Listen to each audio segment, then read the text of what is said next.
Hi everybody, welcome back to Bible class. Look what we had join us. All of the Bible Bears brought their friends to Bible class tonight. We have 6 Bible Bears and they want to say what they've been practicing for you. Are you ready to hear them say the memory verse? It's going to be Genesis 1:1, right? Okay, 1, 2, and 3. Oh my goodness, they said it. All of them said it together. So they're going to be joining us around the table tonight for Bible class as we learn a little bit more about Moses. Last week we talked about baby Moses in the basket. Do you remember that? Hiding back under the grass and the bulrushes. And this is the craft that I made with my granddaughter Lily. But I forgot to show the craft that everybody else can do, and we found that for you tonight. Mr. David's going to show how you can dress like a pharaoh right here. We found out how to print those online free, and I can show you below in the description. He's going to cut that out and put that on maybe on one of our teddy bears tonight. And you can print them in color or black and white. You can even be the Egyptian princess. Do you see that? See how close it looks like? How closely it looked like the one I was wearing with the snake on top? You can do that one.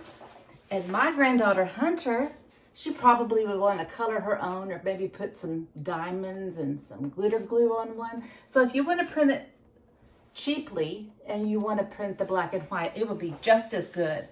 And then I'm going to show you what I've been doing for a long time. When I go through my sock drawer and I find an extra sock that doesn't have a match, I use that for baby Moses. This is going to be one of our baby Moseses. Maybe this will be one of our baby Moseses. Any color will work.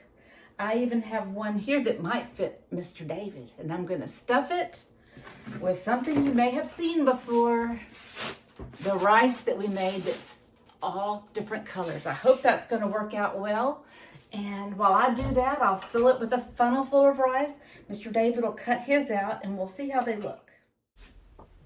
There can be miracles when you believe. Though hope is frail, it's hard to kill. Who knows what miracles you can achieve when you believe, somehow you will.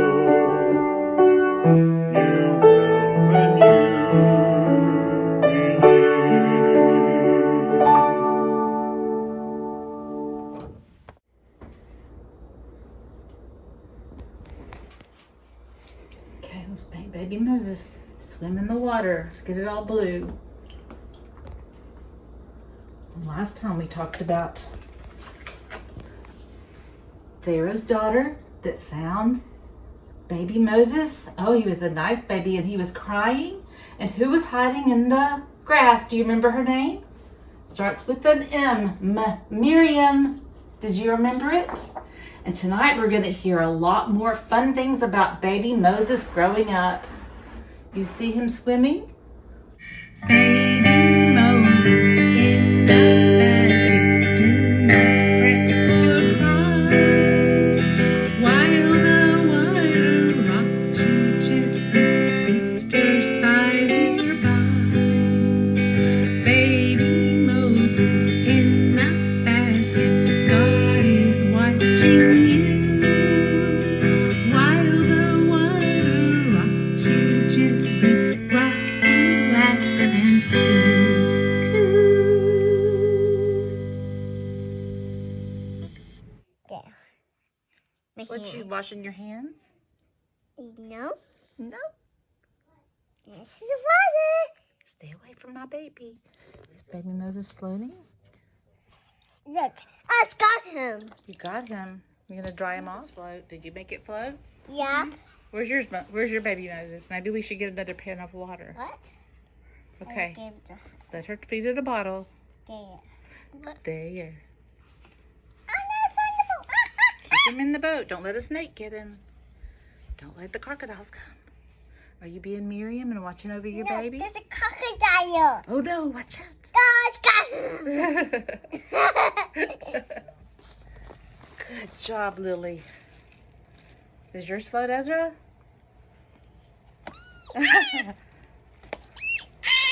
Maybe we needed 2 buckets of water. I'm missing on the boat. Yeah.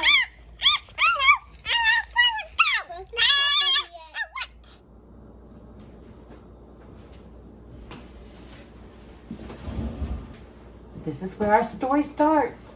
Many years ago, the Hebrew people were slaves in Egypt. And the princess found Moses in a basket. She took him home, and he grew up to be looking just like the Egyptians. There's the princess, and there's Moses. He looks just like the Egyptians, but he's really the Hebrew baby. He just grew up. One time, Moses saw somebody being really unkind. This is a sad part of the story. This guy was being really unkind to one of the Hebrew people. He's an Egyptian, and you know what Moses, he got so angry that he decided to kill that person, and that was a very sad thing, that he got angry and killed an Egyptian. So then he decided, I better leave.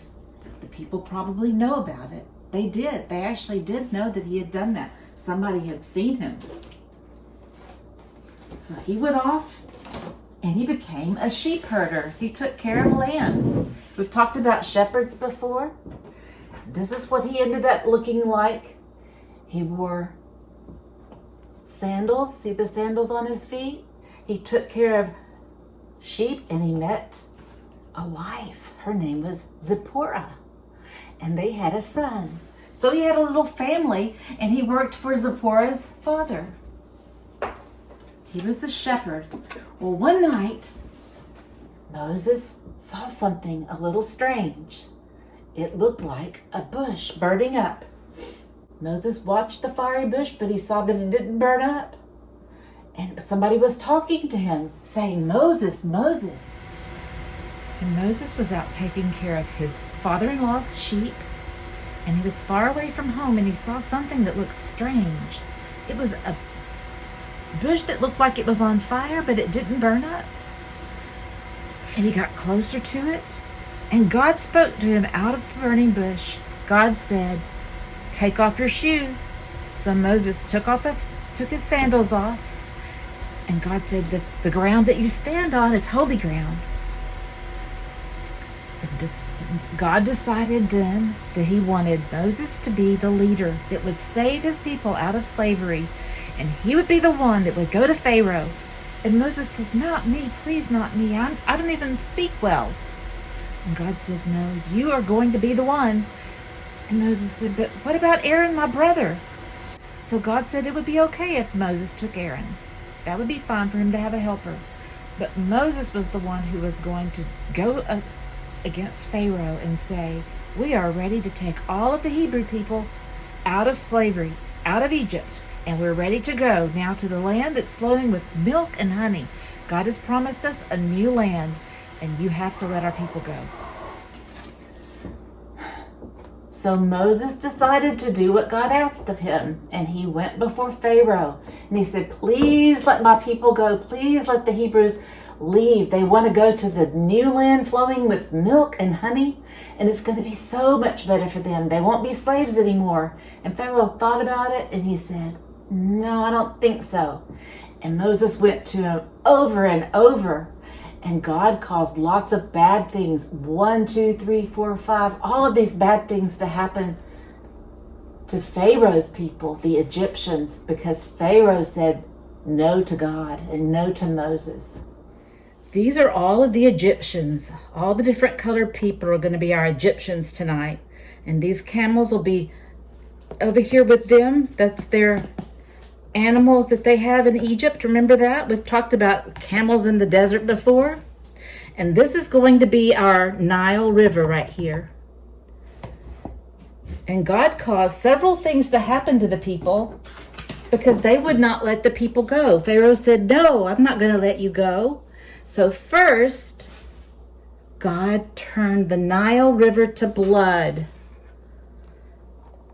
So they woke up one day and all of their water looked as red as blood. Do you see that?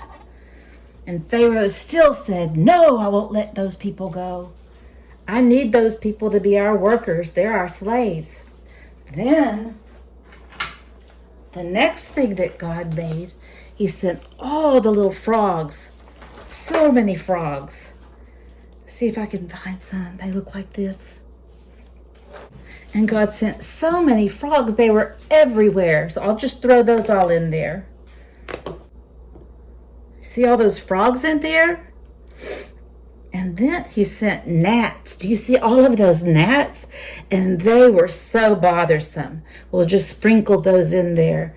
Oh, I bet they got in their hair and in their eyes. Have you ever seen a gnat, Mr. David? Mm-hmm. Does it look like that? Yes. And Pharaoh still said, no, you can't have the Hebrew people. They'll stay here. So God, the next day, so Mr. David's going to help me put some of these flies in there and see if that was going to be enough to make the people let them go. Lots of flies everywhere. Oh, even in the water, Mr. David got creative. Here. Had so many flies everywhere, and they still did not. Pharaoh said, no, you cannot have our people. So the next thing that happened was all of their animals died. Let's turn all their camels over. That was sad. Poor people, they didn't have that decision. Pharaoh was the one that made the decision. And all their camels and all of their livestock, what would that be? What other animals would that be? Sheep and goats, cows. Yeah, they all were dead. That was a very sad day. So guess what happened the next morning? They woke up and they all had something that was like a boil on them. Little dots maybe that itched. And they had it all over them. The seventh plague, or the bad thing that happened to the Egyptians, was they all had a lot of hail that came out of the sky like that. Wouldn't that be awful? I'm sure it could hit them in the head. All over the place. Make it hail in the river. That was a hard thing to have to go through, wasn't it? And then the eighth day, more bugs. I told you we would have a lot of bugs in our lesson. This is going to be our locusts. Down came a lot of locusts. What do locusts do, Mr. David? Do you know? They eat up the crops. Oh no, no more food for the people. That is so sad. And Pharaoh said, still, no, you can't take my Hebrew people. I need them to work for me and be my slaves. And then God made darkness. And it was so dark, they couldn't even see their hands in front of their faces. That was a very, very, very hard time to go through with no light, wasn't it, Mr. David? Scary. So scary and sad. And surely Pharaoh would say he would let the people go that time. Did he? No. No, he did not. What a mess. Their crops were eaten by the locusts. They were sick. They had boils on their heads. They had no animals left. God was punishing them because their leader would not let the people go. And he was ready to get those people out of Egypt, away from that hard work they were doing. And the 10th plague was the death of all of their oldest children. And that was the hardest one ever, wasn't it? You could hear them so sad, crying when they woke up and saw their oldest child in every single family was dead. That was so sad. And then Pharaoh decided he would let the people go. He would let them go away. So the Hebrew people hurried to leave. They grabbed some food and their belongings and they ran through the center of the Red Sea. God gave Moses the power. He stretched his hand out over the sea and God drove the waters back. It was a miracle. Turned the sea into dry land so that the Hebrew people could escape. Then God instructed Moses to stretch his hand back out over the sea and the water flowed over the Egyptians. They had come after the Hebrews. They decided they didn't want them to go. And the Hebrews were saved, but not the Egyptians. The poor Egyptians, they all drowned in the Red Sea because they were trying to go against God's word. Moses and the people traveled out into the desert. They wandered, and Moses was their leader. They did a silly thing. They decided to turn all of their gold and jewelry into something that looked like this. A cow. A statue of a cow. And they decided that would be their God. And they would all worship that God. Moses had left. He went up on the mountain to get the rules that God wanted them to go by. And guess what the first rule was? You're not supposed to worship cows, are you? You're supposed to worship God. Have no other gods and have no other idols. A lot of rules on there are so important today. We still don't want to tell lies. We don't want to steal, do we? We don't want to take things from the grocery store. And if we ever do, we always return it, don't we? If we tell a lie, we always say, I'm sorry. And we try not to do that anymore. These are the laws that God gave Moses on the stones, great big stones, 10 of them. You see that? He came down from that great big mountain back there.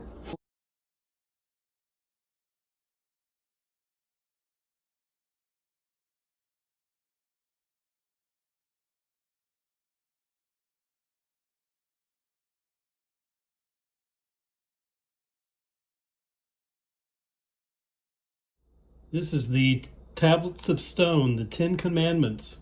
God gave this to Moses on the mountain.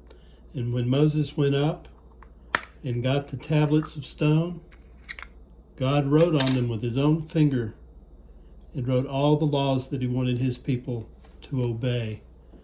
Have no other gods. Have no idols. Honor God's name. Honor the Sabbath day. Honor your parents.